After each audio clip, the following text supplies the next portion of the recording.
dare you, Dan!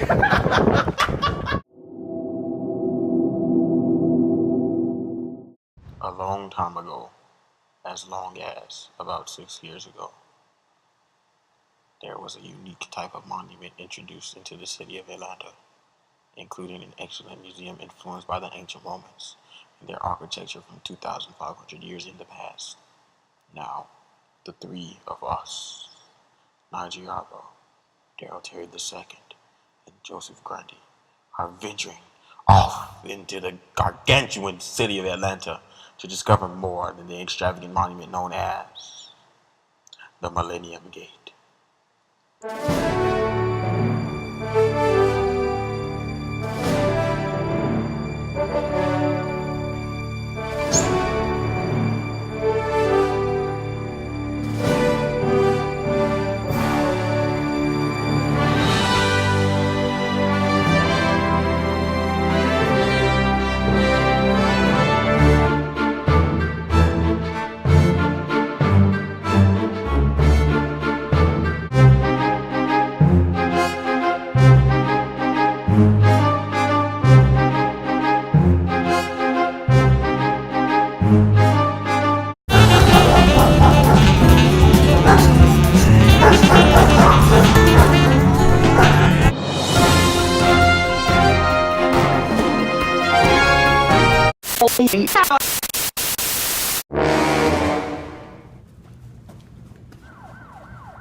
Welcome to Channel 225 News. Breaking news. Young woman's items are stolen in a mad dash through downtown Atlanta and ends in local high school. Nah.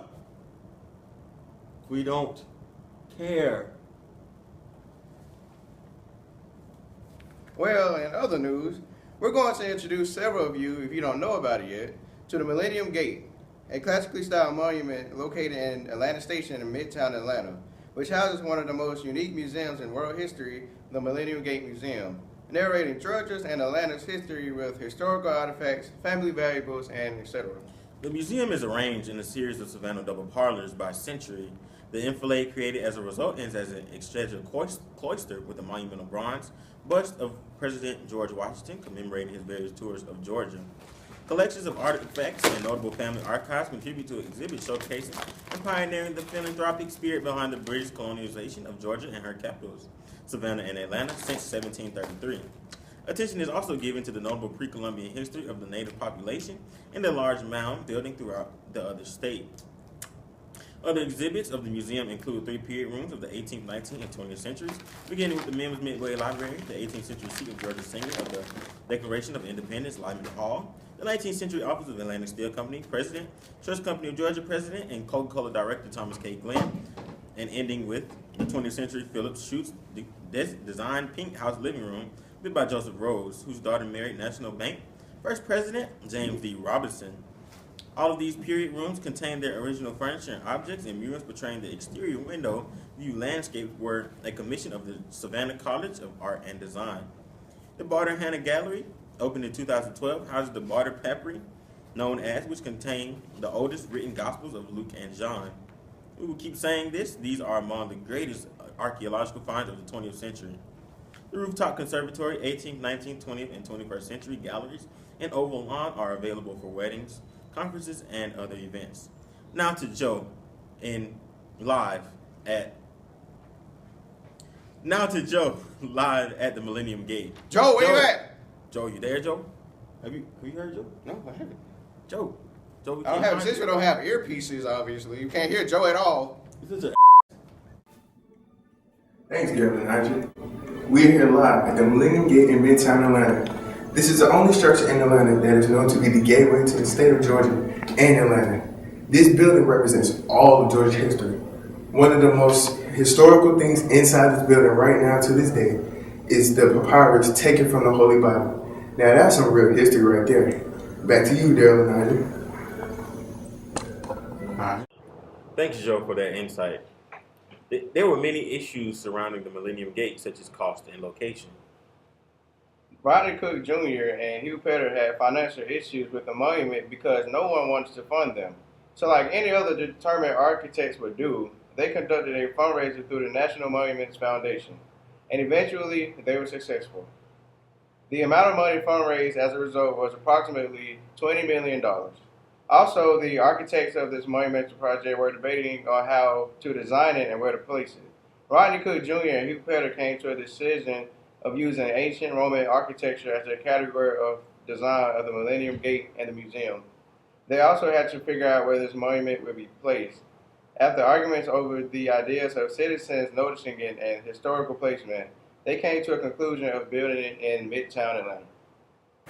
You just read that the plaque above the papyrus there. It's the oldest copy of the Lord's Prayer that exists. Just right there, you can read it. The Holy Father, because he was very excited about this project, about this papyrus coming to the church.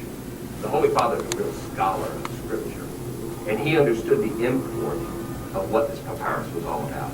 He understood that this papyrus went to the very authenticity of the Christian Bible that all of Western Christendom has looked to for guidance over the last years. That is unbelievable. And so when we actually The actual papyrus from the Bible, like that means that God is real. and Like that means that God, we have proof. God is real.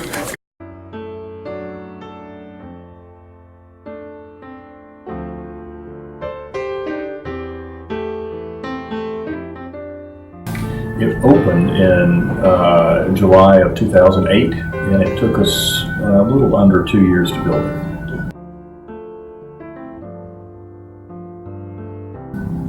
Represents gateway into the capital city of Georgia, and we call ourselves the Gate City. We've never really had an official gate, and now we do. And also housed underneath the building is the most comprehensive museum of Georgia history in Georgia.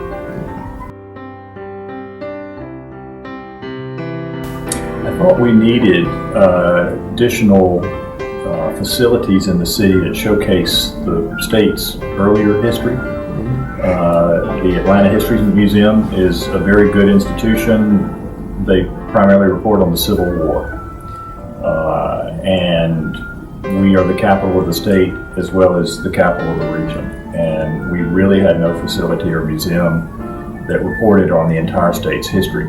Even the state capitol collection is eccentric and has things like two-headed snakes and moon rocks. That really doesn't have that much to do with our colonial history, much less our Native American history, Spanish history, British colonial, all that stuff. So we have that now, and it's very well reported here, and folks seem to really get into it.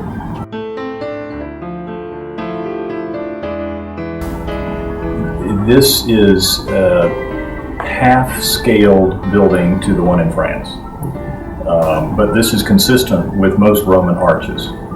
And the one in France is twice the height because Napoleon built it, and you've heard of the Napoleon complex. Yeah, he was a little guy, so everything he did had to be twice as big. And so it's the only arch of that scale in the world. Everything else was in the 78 to 100 foot scale, and we're right at 101, so we're right at the top of the Roman scale.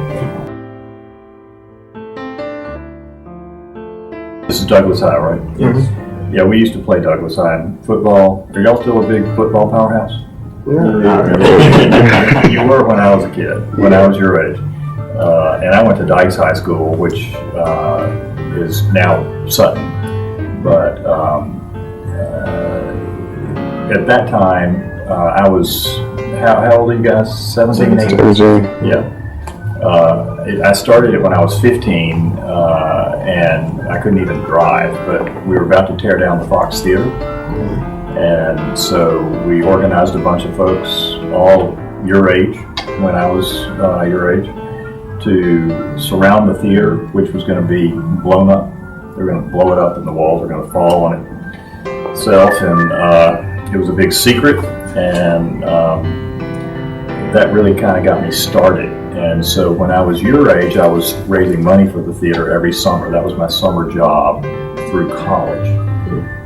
And I would compel you guys, as well as your classmates, to look around and find something like that that is of interest to you, and do it, because kids can make a difference. And we couldn't even drive when we did that. And the Fox Theater is now the most successful theater of its type in the entire world.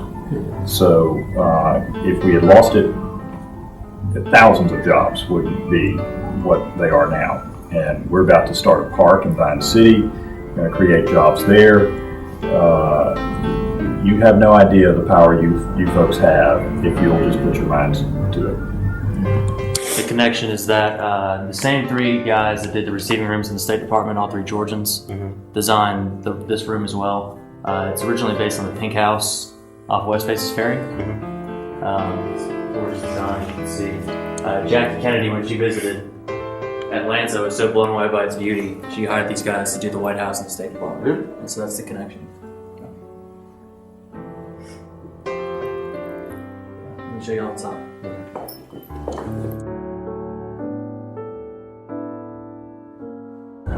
The monument is to all the peaceful accomplishments of mankind. Most of the time, these arches are built for war victories.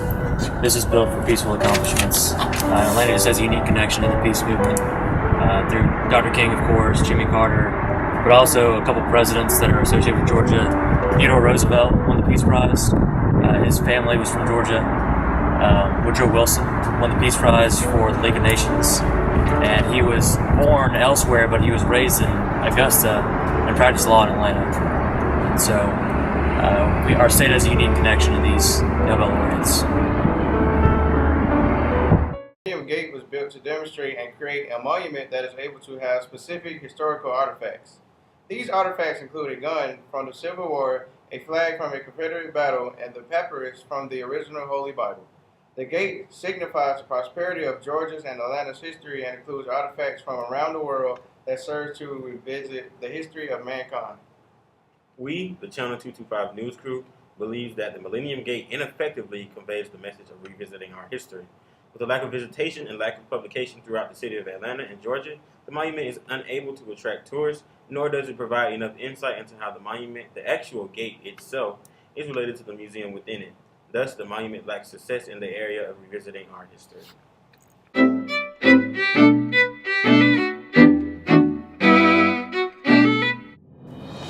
Thank you for watching Channel 225 News. Well, our news is the best thing since sliced bread. You know what, bro? You know, we've been doing this for a long time. I know. I'm ready to time this. I want to be fine things. Exactly.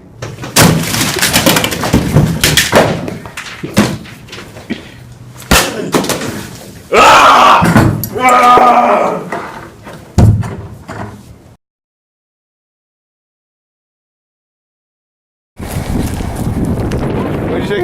Channel 225 News behind the scenes. Special Hello there, guest. special guest. And me again.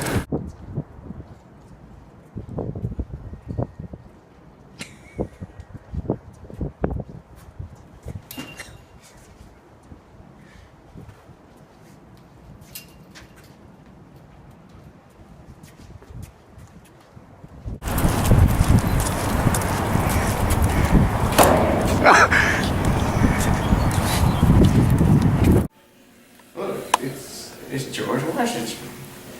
That's a statue. You see that? Do you see that? That is George Washington.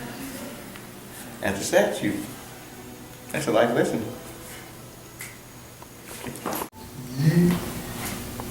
Thanks, dear Lynette.